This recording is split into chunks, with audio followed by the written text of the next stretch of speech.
So when we come to the passage that talks about the creation of Adam and Eve, you're seeing that as a clear historical event, which would stand in direct opposition to the conventional paradigm that's taught everywhere, that Adam and Eve evolved out of a long, long process. The biblical text is not compatible with the standard, the conventional paradigm. You can't put the two together.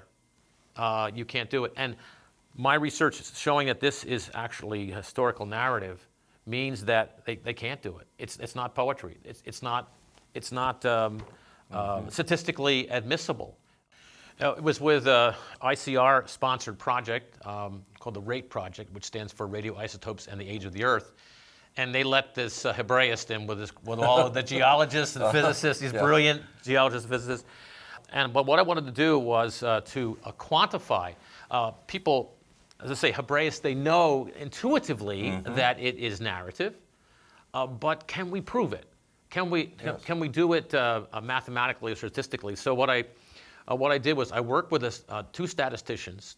I counted the number of a particular verb type called a 𝘉𝘦𝘺𝘺𝘴. It forms the backbone of Hebrew narrative, okay?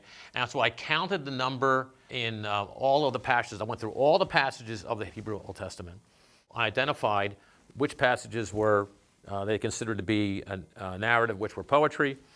And then the statistician, he picked random number generator, which ones I would analyze. I counted the number of 𝘉𝘦𝘺𝘺s in each passage, and we showed statistically that as you moved from poetry to narrative, that the number of 𝘉𝘦𝘺s went way up to like above 50%, and the other direction it was down 4% or something like that. And then my question is, could you use this in some way to predict, based upon the number of 𝘉𝘦𝘺s, whether a passage was poetry or narrative? We did it at a 99.5% confidence level, but it turned out that the difference between narrative and poetry is so great that the band of all the possible logistic regression curves is actually quite narrow. And as a result, looking just at Genesis 1 through 2:3, the probability that it is narrative is between 0.999942 and 0.999987.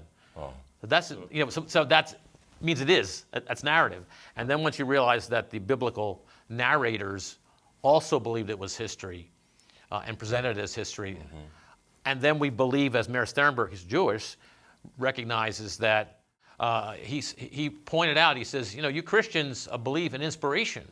And so if the authors of the Bible believe that they are writing real history and presenting us real history, then as believers in inspiration, you must believe that it's real history.